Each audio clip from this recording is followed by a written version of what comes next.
What is up, Gangrene Nation, Gotham City, all my Jets fans? It is, of course, Tommy Jets, aka Thomas Christopher. You can catch my stuff all on League Winners, Jets X Factor, Gangrene Nation, and of course this channel here. Big news that happened on Tuesday. Head Head coach Robert Saleh was fired from the New York Jets. It's something that I've been saying that should have happened now for couple of years. I'm surprised that it didn't happen at the end of last year, but according to multiple sources, the Jets were actually thinking about that. They didn't do it, and now instead they fired him after week 5 with the Jets with a 2-3 record. So it begs the question, why now, right?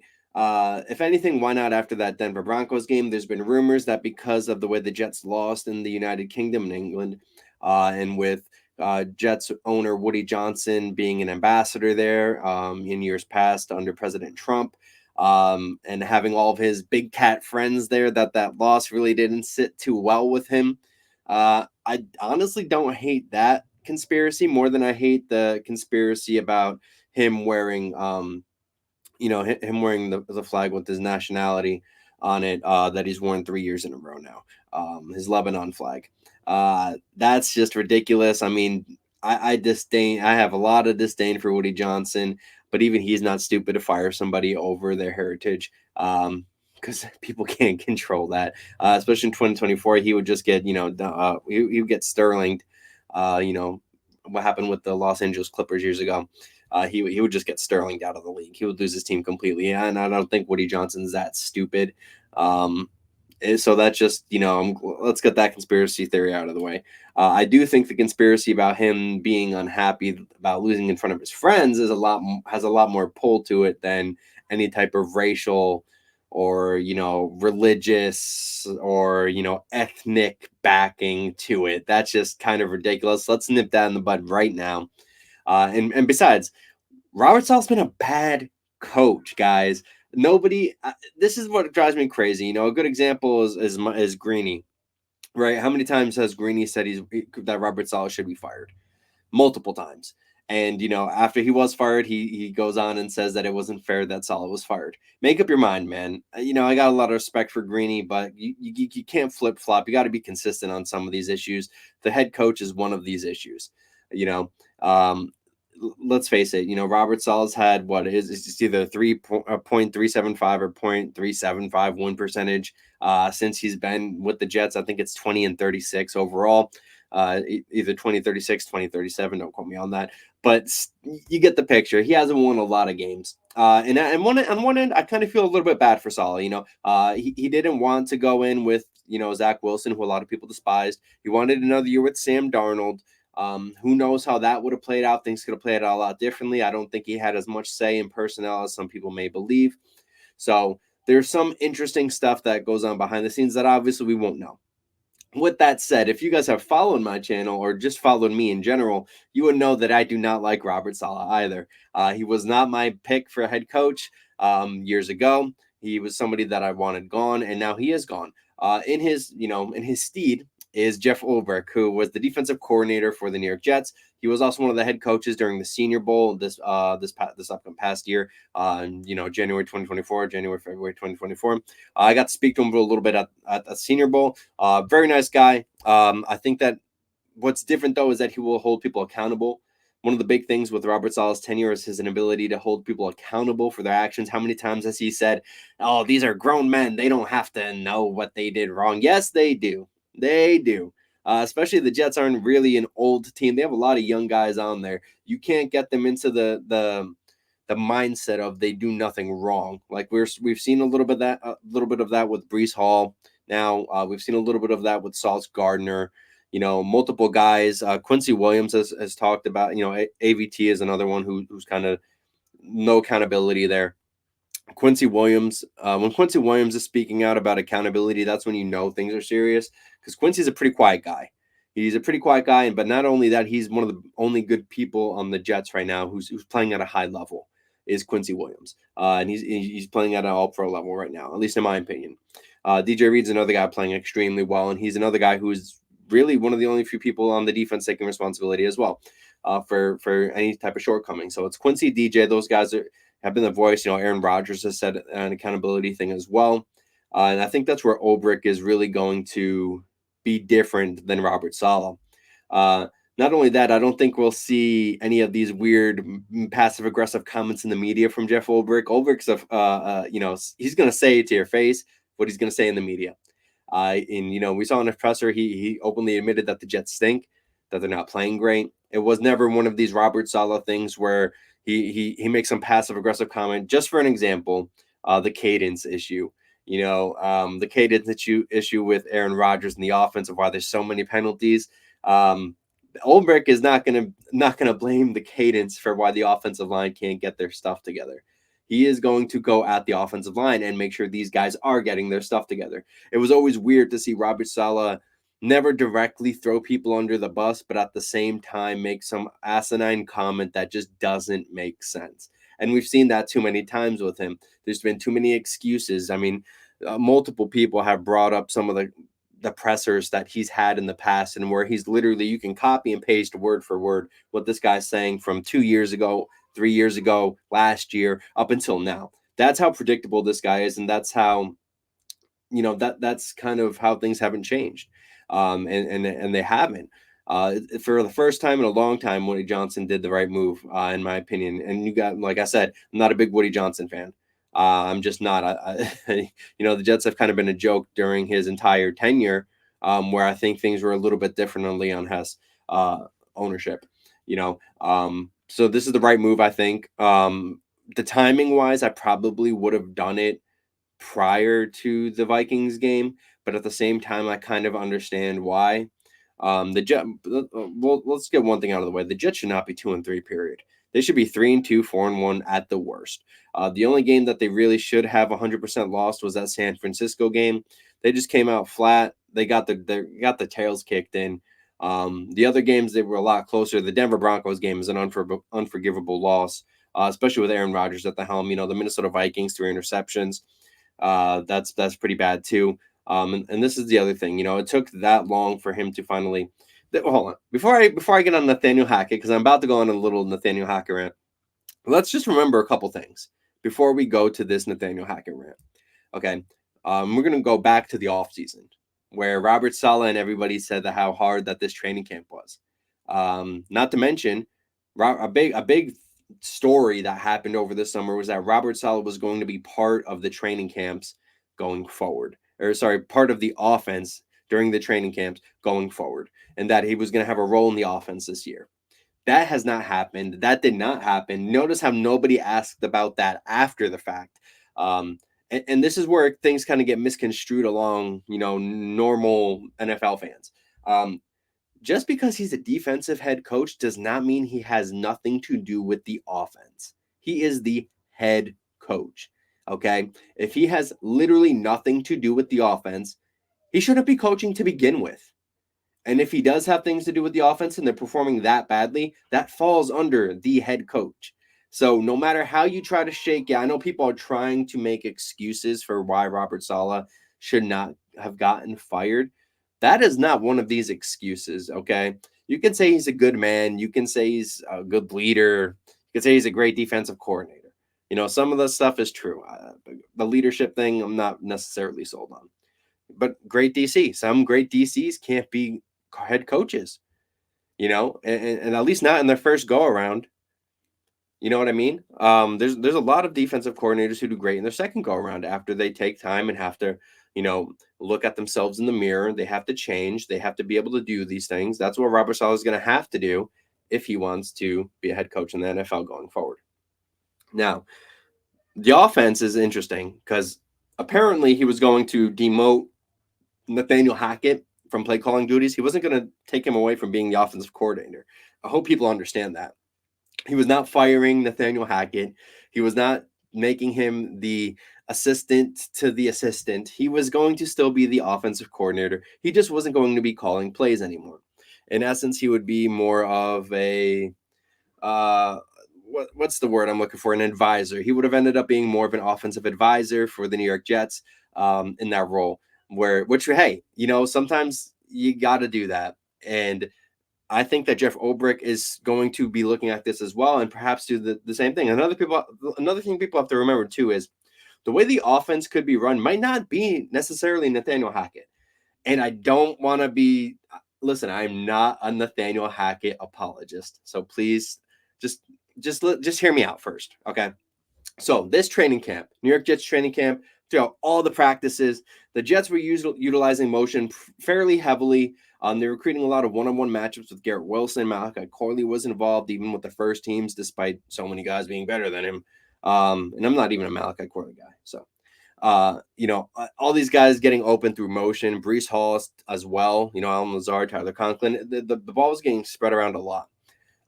Fast forward to the offseason, the Jets are ranked, I think it's 28th in motion, pre-snap motion. Not great. I think a lot of the conservative play calling could be because of Saleh as well. That's the kind of coach he is. That's the kind of coach he's been. If you look back with LaFleur as well, it's the same kind of stuff. Really conservative. Last year, very conservative, and that was without Aaron Rodgers. And if it wasn't from Saleh and he was just allowing Nathaniel Hackett to be this conservative throughout the, and LaFleur to be this conservative, then that again falls on the head coach. So I'm getting tired of kind of seeing all the excuses made out for this guy who's had a losing record. He's got probably one of the best teams. Even Woody Johnson said one of the best teams that the Jets have had in a while, and they once again are in a losing record, and they're not playing well, and they're playing terribly. The defense is playing great, but hey, man, you're the head coach. You are the head coach. Okay. And it's not like you've had success in years past where people can trust you. So as much as people want to throw Hackett under the bus, which, Hackett could be gone too. I'm fine with Hackett going. I'm fine with the offensive line coach going. I'm gonna blank on his name because that's how much I care about him. But this is a guy that Robert Saleh kept around that all of the Jets players on offense really didn't like. That doesn't settle well with the guys too. Not to mention, the only person who even spoke about Robert Saleh on social media, or at least on X/Twitter, was Jamie and Sherwood, who maybe Sherwood might owe his career to be honest. And I understand that completely. But there wasn't a lot of conversation, from anybody else. Reportedly leading up to this firing, the locker room had a weird vibe to it already. We kind of saw Robert Saleh throw Aaron Rodgers under the bus. Like, man, that guy's a 4-time NFL MVP, Super Bowl winner, first ballot Hall of Famer. You are a rookie, first stint head coach. You haven't won anything. What are we doing? And as much as people want to blame Aaron Rodgers, you just got to look at Saleh, man.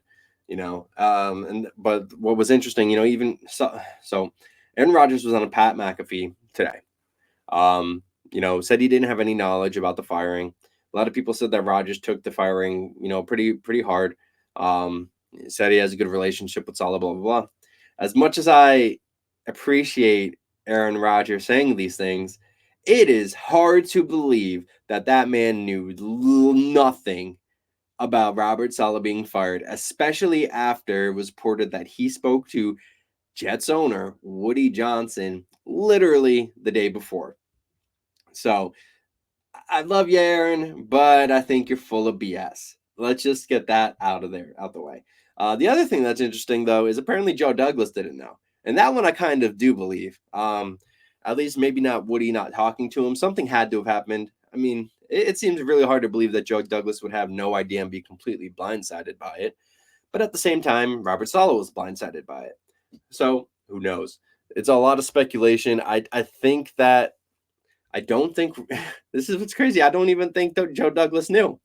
I genuinely don't. I think it was Woody probably got to talking to people. Woody's antsy right now, and he's very anxious because this might be the last year that they have Aaron Rodgers, especially with all this drama, this circus going around. They have to win, or they have to get so deep in the playoffs that it's like, oh, okay, next year they're winning the championship, like how that happened with Vinny and the Jets years ago. That's the only way, like, he stays. And I mean, unfortunately, we saw what happened with Vinny. But that already happened with Rodgers. So it's not like we'll see Aaron Rodgers tear his Achilles twice, right? Hopefully not. But with that said, the whole situation, I think, is the right move for the Jets. Now they have a really tough matchup with the Buffalo Bills, Monday Night Football, MetLife. I think the change is going to be good. Josh Allen, he should have had a concussion. I'm shocked that the kid's not in concussion protocol after that last game. I'm very interested to see. This is okay. So we're going to go into this matchup. These are the things that we're most interested in seeing with the new head coach, Jeff Ulbrich, as the head coach. Number one, we got to see the offensive tempo. All right. There has to be movement within the offensive line. The play calling has to be aggressive. There is no more 3rd and 2, run up the gut, 4th and 2, run up the gut, no motion, anything. Like they just know what's coming. That can't happen again. Hopefully it doesn't. I think Ulbrich could be conservative play caller. A lot of defensive coaches are. But at the same time, we'll find out. So how that offense looks / motion / aggressiveness is key. 2, how aggressive the defense is. Under Robert Saleh, they did not like to blitz a lot. And so far the run defense has been putrid. So we got to see if the run defense is going to play better. And we also got to see if Jeff Ulbrich is going to disguise coverages, allow, exotic blitz packages, kind of change the direction, allow some confusion instead of just rushing 3, rushing 4, and letting the back end kind of cover. That could be a potential reason why that run defense is so poor this season as well. So that's also something to keep a look on. So right now we have offense, motion, aggressiveness, defense, aggressiveness, run stopping. And one of the other big things to me is just the overall coaching stuff. Time management. How are you utilizing your timeouts? Substitutions. Who are you bringing into the game and putting on the 53-man roster? How are you substituting these guys out of the offense / defense? I just want to see him make the right decision and any potential challenges that may go away. Also, in terms of that broad coaching sphere is, the 4-minute offense, the 2-minute offense, and likewise with those defenses. See how he calls the game going forward as the head coach. And, and that's the one. Another thing I did want to see offensively is if Malachi Corley finally gets the nod, gets at least a couple snaps in this game. I know that he's been disgruntled, so it'd be interesting to see if that was a solid thing or if that's a team thing going forward. You can't say the guy's the number 4 wide receiver on your big board and then have him play 2 snaps. It's a lot different than Will McDonald being a healthy scratch last season, considering the depth that was on that defensive line. There's not as much great depth at that wide receiver position outside of Allen Lazard, Mike Williams, and Garrett Wilson. There's nobody else really behind them. Gibson is not great, I don't believe, and nobody else is really pop sticking out on the wide receiver side. So I would really like to see him, and I'm not a Malachi Corley guy, just so people know. I would like to see him get some pull or get some rub because got to do something, man. You got to change it up. So I want to see the aggressive. Let's just recap everything right now. This is what every Jets fan should be looking for this week. Offense, aggressiveness, motion, Malachi Corley, unpredictability. I guess that goes with aggressiveness. Defense, same thing, kind of aggressiveness. Blitz packaging, see if he's disguising blitzes, the ability to stop the run, what he's doing on the back end, substitutions. And then, of course, coaching itself, play calls, time management, challenges, the usage of personnel. Those things are what all Jets fans should be looking for. If there's anything else you guys think you should be looking for or think that I should be looking for, please let me know. 100% let me know in the comments. I meant to say this, we're already at like 19 minutes. I haven't promoted anything. Just let me know in the comments, what you want, what you're looking for. Let me guys know what you're looking for. And then, of course, let me know what you think I should be looking for. Because I'm always trying to get better too, making sure that I'm giving you guys the right information going forward and making sure that this content is good for your consumption.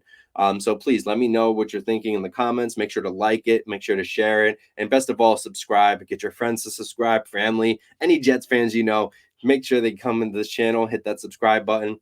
But yeah, man, this is kind of everything I've put together in my brain, at least. When it comes to that Robert Saleh firing, I talked a little bit about Jeff Ulbrich, where I think Woody Johnson made the right decision for once. The only really other thing that I haven't talked too much about is reading between the lines on a lot of stuff that's happened throughout this offseason, this year, between Robert Saleh and the fact that it could be potentially have led up to all this stuff as well.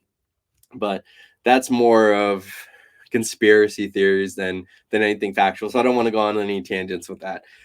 So yeah, that's probably going to be it for this episode of the Jets Pulse. I should have an episode actually out this Friday. I know I apologize greatly for not being as consistent on that end. Last week we flew out to California, covered College game day, covered the Cal game. So my schedule is really difficult. I do apologize. I didn't even get to California after a bunch of delays until past, I think it was 1 a.m. Eastern time. And I was in the airport like all day. So I do apologize for that, everybody. But it's going to be consistent going forward. Just bear with me with some of my travels. I may have to be creative within the next couple of weeks as I continue traveling. So I do appreciate everybody who's continuing to subscribe to the channel, continuing to comment and stay engaged. And like I said, man, hit that like button, hit that subscribe. Anything helps. And I do truly appreciate it. So until next time, thank you all for checking out this episode of the Jets Pulse, and we will still see you next week.